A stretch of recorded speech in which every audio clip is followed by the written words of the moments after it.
You know, as practitioners, we have a tendency to fall into the clinical mode, especially when it comes to communicating with that new prospect in front of us. And I think we can make a lot of mistakes by doing that. And let me go through this, and I think you'll understand why. When someone's coming to us for help, they're not coming to us because they've been tagged, labeled with a specific condition, whether that's been labeled herniated disc, whether that's been labeled diabetes, whether that's been labeled Hashimoto's, whether that's been labeled menopause. They may in the back of their mind recognize I have a condition, I need it resolved, but if I told someone they had a condition and it hadn't affected their life in the least bit, they wouldn't be as motivated. And you can understand that, okay? So what really happens is they go through, in the majority of cases, I mean, sometimes we go to our physician and, oh, did you know you have high blood sugar? Oh, no, I didn't know that.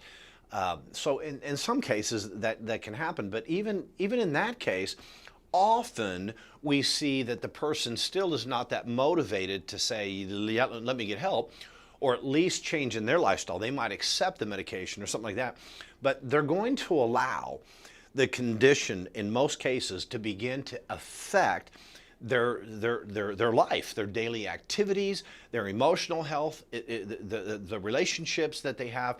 And so that is what disrupts them to the point of saying, I got to turn this around. You know, I need help with that. So there's this emotional aspect, whether it's dealing with physical pain, emotional stress, the relationships, that's brought them into your office. And if you act as a clinician, and there's part of that initial consult where, yes, I am the diagnostician, I am the clinician, but I am here to listen, to understand what you're looking for. What is the pain here that's been created, and and how do we address that to make certain I'm addressing the real reason why you're here. So when you look at the history form, the way that we've outlined the history form, obviously the initial part of that is addressing, here's my main concerns. And again, we know that someone may put on there on the 4 slots, well, my concern is I'm a diabetic, I'm concerned with that. But typically they're going to put symptoms, right? Low sex drive, I'm overweight, my hair's falling out, or something like that. That's what they're gonna put. And as you go through the history, before they get in the room, you're reviewing that. Make certain that you've really gone through that and identified really why they're here, and added a few lines, because they may have put 3 or 4 things down, and the truth be known, you're finding, no, there's other stuff going on by what they're saying or what other meds they're taking or whatever, and so we're going to address that. But get through the history report. Let them know, I understand what's going on. Let's make certain we're on the same page, and go through and watch the dissection of the ROF many, many times, because I go through this, but I wanted to make this clear.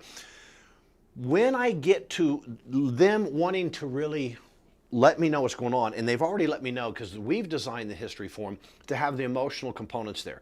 So how is it affecting your life today? How do you think it's going to affect your life 3 years from now?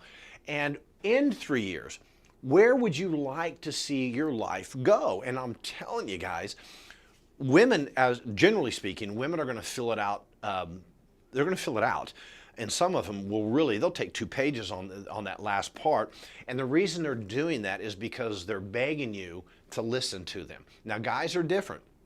We don't fill that out as much, so I'm going to have to pull a little bit. I'm going to have to be a guy and go, hey, bring it up. I'm a guy. What's going on here? How's this affecting you?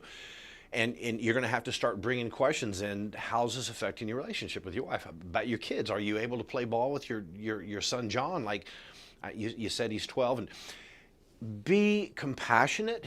Understand there's a relationship between you and that other person now of trust. You are their physician, and so they're willing to open up. But it's your job to have read that, to have outlined it, to whatever you need to do, so you can go through and say, so this is where we're at. Missy, let me ask you about this. This is what you've said. You feel like if this isn't turned around, this is going to disrupt your marriage. You've said that you feel like you might be in a wheelchair.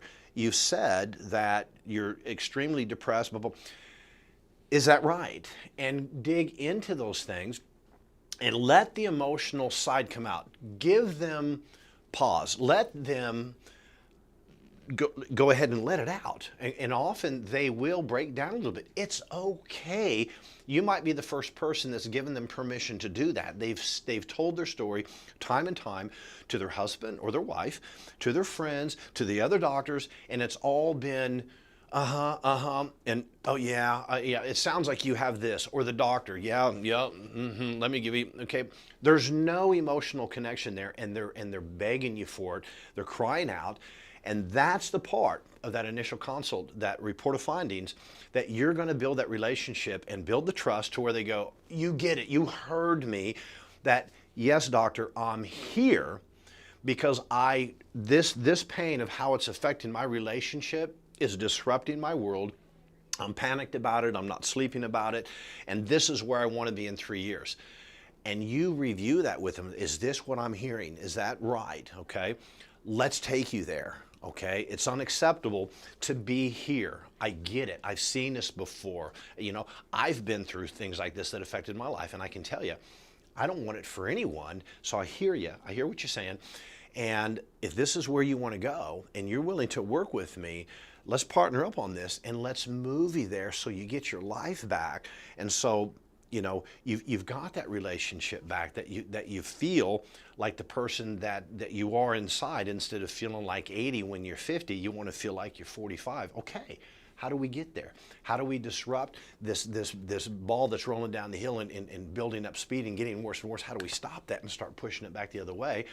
So you can feel attractive, so you can feel the energy, so you can start transforming your body the way that you want to. So the sex drive is built back up, so you can start having more good times with your children and going out and playing and things like that. Get into that. They'll connect you and they'll know that you listen and that you understand. Because if you are clinical and you talk doctor, you're no different than anyone else. They're not there because of the disease they've been tagged with.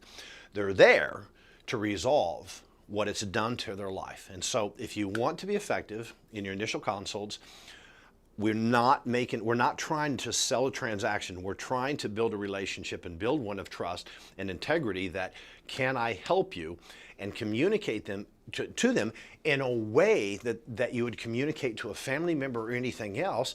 Be compassionate, pull it out, and spell the steps out real clearly, that they understand that we're hearing each other. That's what I'm here for, doctor. And if you do that, I promise you, they're going to see the value in what you're offering instead of seeing a transaction. Okay, so you're gonna help fix my leaky gut and my thyroid condition, and this is, they don't see that. They don't see any value in that, and they're gonna go home and say, let me think about it, instead of talking to them about what the disruption's done, its how it's affected, and how we get it back, okay? So be careful using terms, clinical terms, diagnostics and things like that.